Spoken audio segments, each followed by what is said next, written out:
If you're looking to take your 2009 to 2014 Ford F-150 to the next level, the perfect place to start is with an aftermarket rear bumper, because you're gonna get better protection, you're gonna get better departure angles, and you're gonna get some additional functionality, like in today's case, some reverse lights. Today, we're gonna be adding one that Hooke Road sent over for us to check out. Now let's go ahead and dive right in and see what this bad boy from Hooke Road looks like and feels like. Let's go.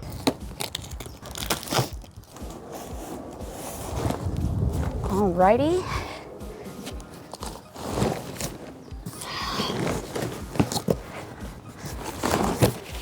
Oh yes, the lovely foam. Let's see. There's that steel.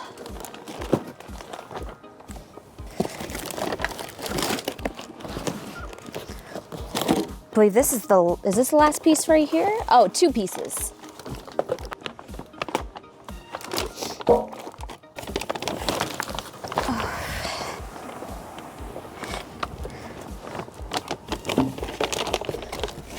And there's the instructions, taped to the lid in a bag.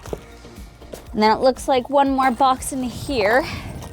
These are probably all of the little like screws and bolts and everything that we're gonna need to actually attach the bumper. So I'm gonna make sure I put that in a place that I remember where it is.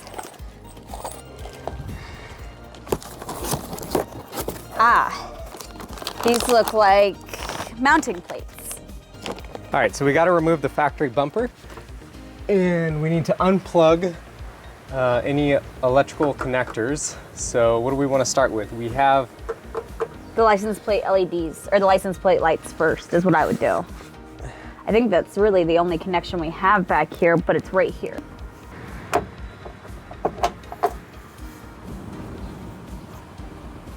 Where's the other one? Is it right there? Hold on. Yeah, it's right there. There we go. I'm just gonna try and set them up here on top of the tire. The backup sensors are connected. Yeah, they're connected to the car, so we have to take those off too. So let's start over here. So in order to remove the backup sensors right here, there's 2 tabs on the inside. There's one here, and there's one on the bottom. So I'm going to lift these while Erica pushes. There you go.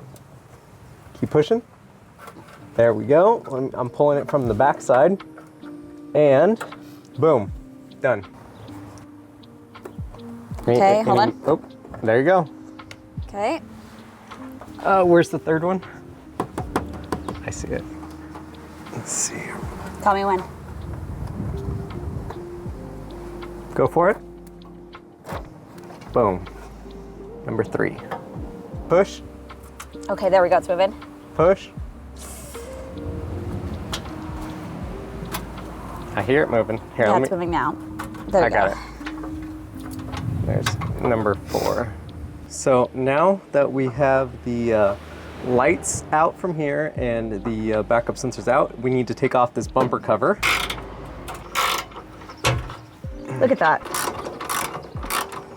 I think I'm actually gonna take this top one out right now.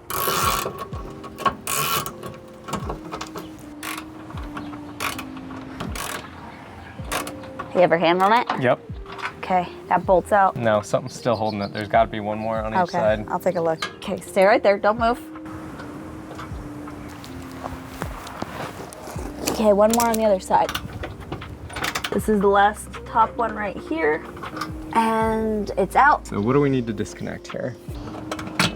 There you go.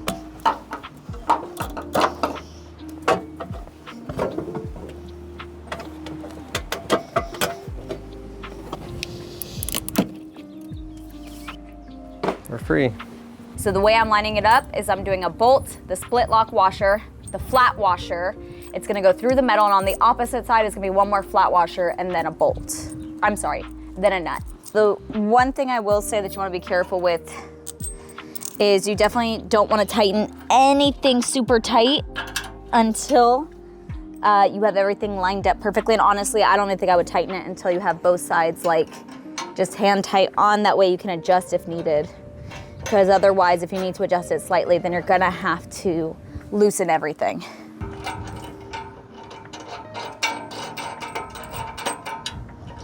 Okay, that one's hand tightened in. Here's the bolts all tightened right here. Now the way, once again, that I put them on is the bolts, the locking nut, the flat washer, another flat washer on the other side, and then the nut. That's how I did it on all of them.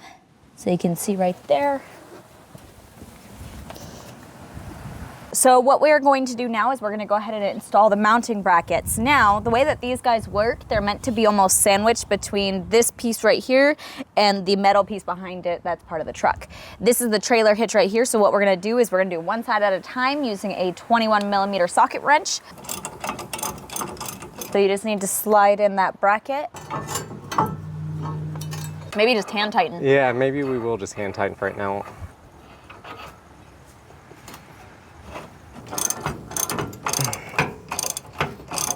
There we go. You good? Yep. Okay. I think actually I can untighten this one with my hand. Okay. Hold on, let me line it up here first, yeah? Mm-hmm. Okay. So now that we're in front.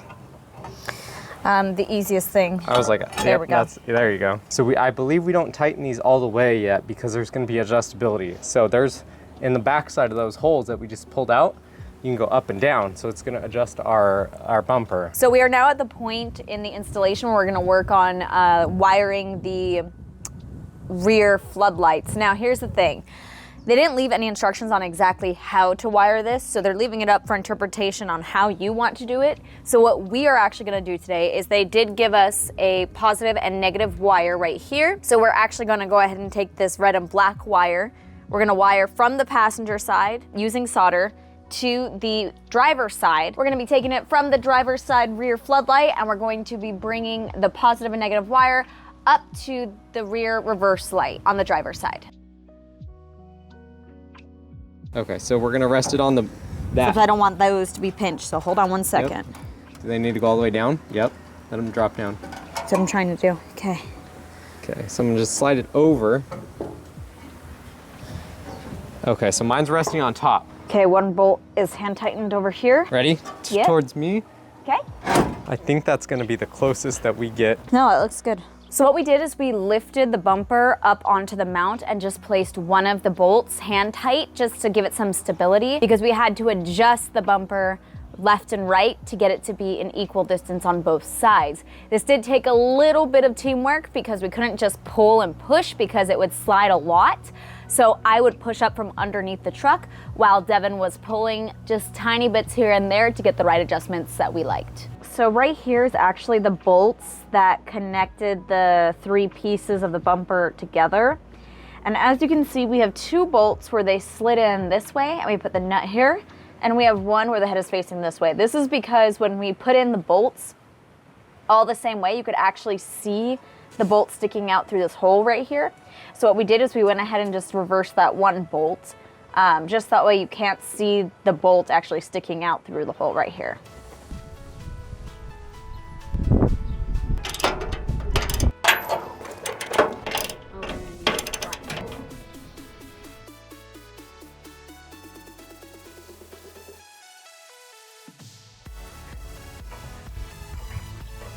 Oh, that looks great. Okay. I'm gonna try to figure out this little guy right here from the bulb right there. I'm thinking that he goes to our old bulb right here.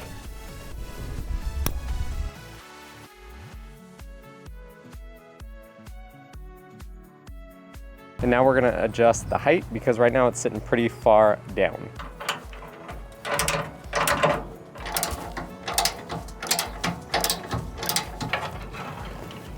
I got I got two wires. Okay, there you go.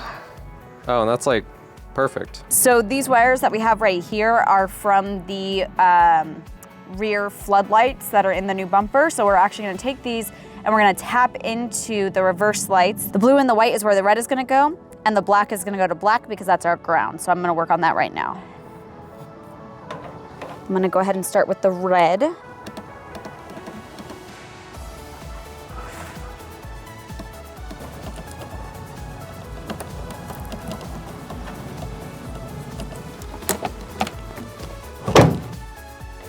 Heard it pop. All right, let's get these 8mm in.